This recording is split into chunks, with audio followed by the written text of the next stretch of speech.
নমস্কার, আপনারা দেখছেন ই বাংলা আজ। সঙ্গে থাকুন, ভরসা রাখুন। মহা ধুমধামের সাথে শনিবার পূর্ব বর্ধমানের শিয়ালিতে কালী পুজো হয়ে গেল।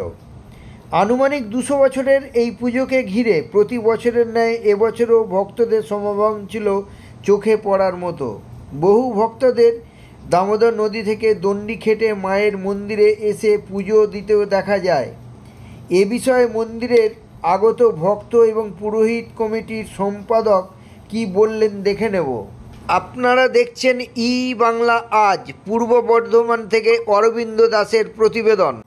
এই পুজোর একটি বিশেষ বৈশিষ্ট্য রয়েছে। এটি হলো 3 মাস পর মাকে নিরঞ্জন করা হয় দামোদর নদীর ঘাটে। আপনারা দেখছেন ই বাংলা আজ। আপনারা শিয়ালি মায়ের কালী পুজো দেখছেন। খুব ভালো লাগে। আপনি এখানকারই বাসিন্দা নাকি বাইরে থেকে এসেছেন? না, আমি এখানেরই বাসিন্দা। প্রতি বছরই কি এই তারিখে পুজো হয়? না, তারিখটা ফিক্স নয়, ওটা আমাদের অক্ষয় তৃতীয়ায় শনিবার থেকে ডেট করা হয়। কেমন ভিড় হয় এই পুজোতে? পুজোতে প্রচুর ভিড় হয়। কী নাম আপনার? আমার নাম চিরঞ্জিত ভুল। ধন্যবাদ। কি বলবেন? এখানে প্রত্যেক বছরই প্রচুর ভক্ত সমাগম হয় এবং খুব জাঁকজমকপূর্ণ পূজা হয় এখানে। বহু দূর দূর থেকে লোক আসে সব, এবং এটা কি 1 সপ্তাহ এখন এরকম চলবে। 1 সপ্তাহ পর তারপরে আবার 1 সপ্তাহ মেলা চলবে এরকম। এখন বলছি আনুমানিক কত বছরের পুজো এটা? 200 হবে না, আর 200 বছর হবে বা তার বেশি হবে, 200-র ওপরে হয়ে যাবে। আর প্রতি বছরই কি এরকম ভিড় থাকে?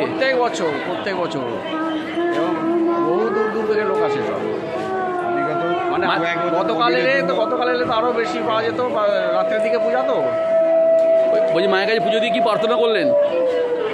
সেটা কি আর সবাই সবার সমান থাকে? যার যেটা ইচ্ছা সেটাই করে। হ্যাঁ। আপনার নাম? আমার নাম অনন্ত সিকলি। এখানকার বাসিন্দা? না, এখানে নয়, আমার শিবতাই আমার গ্রামের নাম, জামালপুর থানায় পড়ে আছে। ধন্যবাদ। এটা 200 বর্ষ অধিক মন্দির, প্রাচীন মন্দির, ঠিক আছে। এখানে 3 মাস ধরে কন্টিনিউ প্রতিমা থাকে, পূজা প্রতিদিন হয়। শনি মঙ্গলবারে প্রচুর ভিড় হয়। কালকে পুজো ছিল, এখনও পাশাপাশি সব আত্মীয় পরিজন আছে, সেই জন্য আজকে ভিড়টা অনেকটাই বেশি, এবং আগামী 10 দিন এই ভিড়টা একইভাবে থাকে। ওই প্রতি বছরে এই ভিড়টা থাকে? প্রতি বছরে থাকে। শ্রাবণ মাসের শেষ রবিবার বিসর্জন হবে। শ্রাবণ মাসের শেষ রবিবার। বলছি গতকাল এই পুজোকে ঘিরে এলাকার মানুষের ছিল উন্মাদনা ছিল দেখার মতো। আপনিও তো দীর্ঘদিন ধরে এই পুজোর দায়িত্বে আছেন। আমি বিগত 4 বছর আছি। কি বলবেন? আমার গ্রামের লোক খুবই ভালো, সবাই সহযোগিতা করে, এবং পাশাপাশি গ্রামের লোক, অনেক দূরের লোক, এবং কলকাতা, সিঙ্গুর, হুগলি এসব জায়গা থেকে প্রচুর লোক আসে এখানে। প্রচুর ভক্ত মায়ের কাছে কী প্রার্থনা করলেন? দেশের লোক যেন ভালো থাকে, গ্রামের লোক যেন ভালো থাকে। আপনার নাম? আমার নাম গুরুপদ দাস। এই পুজো কমিটির সেক্রেটারি।